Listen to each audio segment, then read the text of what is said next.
नमस्कार दोस्तों, स्वागत है आपका ऑडियो कहानी बाय संयोगिता में। आज हम प्रस्तुत करने जा रहे हैं तुलसीदास जी की जीवन यात्रा का भाग 9। तुलसीदास जी के अंतिम वर्ष और उपदेश। रामचरितमानस और हनुमान चालीसा की रचना के बाद तुलसीदास जी पूरे भारत में पूजनीय बन गए थे। लोग दूर दूर से उनके दर्शन करने आते और उनके उपदेश सुनने आते। उनका जीवन अब पूरी तरह भक्ति कथा और समाज सेवा में बीतने लगा। तुलसीदास जी ने अपने जीवन का अधिकांश भाग काशी और अयोध्या में बिताया। काशी के घाटों पर वे प्रतिदिन गंगा स्नान करते और फिर कथा सुनाया करते। उनका स्वर इतना मधुर और हृदय स्पर्शी था कि श्रोताओं की आंखें स्वतः ही भर जाती थी। कहा जाता है कि उनके दर्शन मात्र से लोगों के दुख दर्द मिट जाते थे।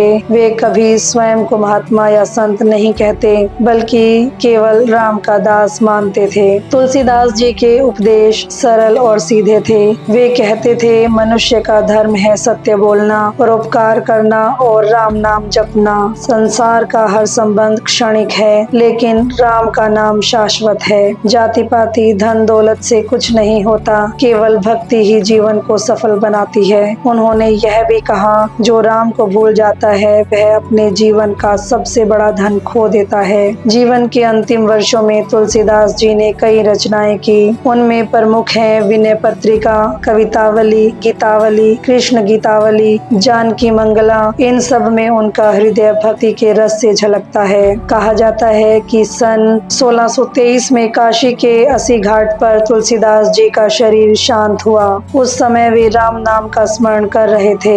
उनका प्राणांत भी साधना और भक्ति से पूर्ण था। लोग मानते हैं कि उस क्षण भगवान श्री राम अपने दास को लेने स्वयं प्रकट हुए और उन्हें अपने लोक में ले गए। तुलसीदास जी के जाने के बाद भी उनकी वाणी आज तक जीवित है। रामचरितमानस और हनुमान चालीसा आज भी घर घर में गाई जाती है। उन्होंने जो दीप जलाया और भक्ति को फैलाया, वह आज भी संसार को आलोकित कर रही है। इस प्रकार तुलसीदास जी ने अपने जीवन के अंतिम वर्षों में भी राम भक्ति और समाज सेवा की और अंत में प्रभु श्री राम के चरणों में विलीन हो गए। यहाँ भाग 9 समाप्त होता है। अब आखिरी भाग में हम सुनेंगे उनके जीवन का निष्कर्ष, उनकी महिमा और श्रोताओं के लिए एक प्रेरणादायक संदेश। मिलते हैं अंतिम भाग में, तब तक मुस्कुराते रहिए। जय श्री राम।